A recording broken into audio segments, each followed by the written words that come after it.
ACP, firearm injury is very much in our lane.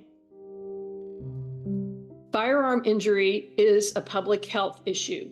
When the American College of Physicians published a policy paper calling for common sense policies that would help reduce firearms-related injuries and deaths, the National Rifle Association admonished doctors to stay in their lane, igniting a furious response from doctors and other healthcare professionals who every single day care for people in the U.S.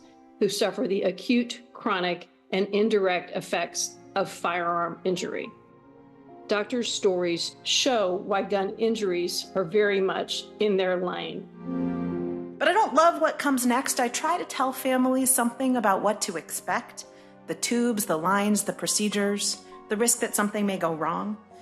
But I also often have to say what I said to this mother. Your son came into us unconscious. He wasn't breathing, and that can cause brain damage. We don't know if, when, or how he's going to wake up, and we may not know for some time. The foot hanging just limply off the bed, and it looked like it had been through a meat grinder. And we just couldn't fathom what possibly could have happened to this young man, and that brought him to the emergency department. And as we stabilized him, we kind of pieced the story together. He'd been sitting in his car with a shotgun in the driver's seat when something happened outside. And in an attempt to draw that shotgun, he fired it into his own leg. It was a demonstration that owning a gun does not prevent you from gun violence. The American College of Physicians advocates for a public health approach to the prevention of firearm injuries and deaths.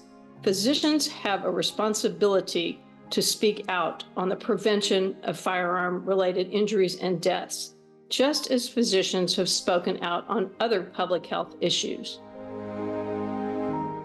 The American College of Physicians recommends regulations that will enable the safer implementation of gun ownership. Never liked guns, but I own a gun, right? And I have this constant contradiction and conflict. As I often go home and look at my firearm and sometimes hold it in my hand, and I ask myself, like, why did I get this gun? It's always clear to me that it's that conflict of where I am. So I got my firearm because I live in America. The American College of Physicians supports appropriate regulation of the purchase of legal firearms, recommends that guns be subject to consumer product regulations, supports efforts to improve and modify firearms to make them as safe as possible, and firearm owners should adhere to best practices to reduce the risk of accidental or intentional injuries or deaths. We need sensible rules about the types of guns and ammunition that are reasonable for civilians to own. They'll usually be dragged limpless by police and nurses out of the back of a cruiser. They'll be draped in blood-stained clothes, clothes that they chose to put on this morning, clothes that you will cut off, and clothes they will never wear again.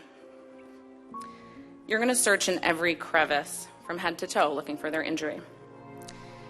And some are going to be hidden, while others are so obvious, it makes you wonder, how could somebody get their hands on a weapon that could do this to another person? And when doctors care for patients who are at risk of hurting themselves or others, there is a responsibility to help reduce the risk of harm. He agreed to call or page me anytime he was feeling overwhelmed, just as he had in the past, and promised he'd call when he received the final outcome. I also let him know I'd be checking on him next week, just to say hi, and we both chuckled. I never asked him about temporarily removing the guns from their home. The American College of Physicians recommends that every effort be made to reduce the risk of suicide and violence by the subset of individuals with mental illness who are at risk of harming themselves or others, and supports the enactment of extreme risk protection order laws. The consequences of firearm injury extend beyond the person hit by the bullet to their loved ones and communities.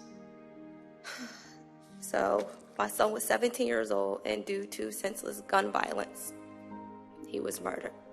So it took me about a month and a half to be able to grasp the concept and figure out the words to be able to explain to 5-year-olds that they wouldn't see their brother again. And I also had to make them understand the harsh reality of the world that we live in today. They need to know that in life, we have choices. And when we make those choices, they are very important. And the choices that we make, it definitely affects other people as well. Because it's very important and it's very imperative for them to know that if they choose a gun, if that is their choice and they choose a gun, they are not only hurting that other family, but they are hurting their family as well. Firearm injury is a public health crisis. Go to annals.org for these and other stories about firearm injury, for a collection of articles about firearm injury, and to read the American College of Physicians recommendations.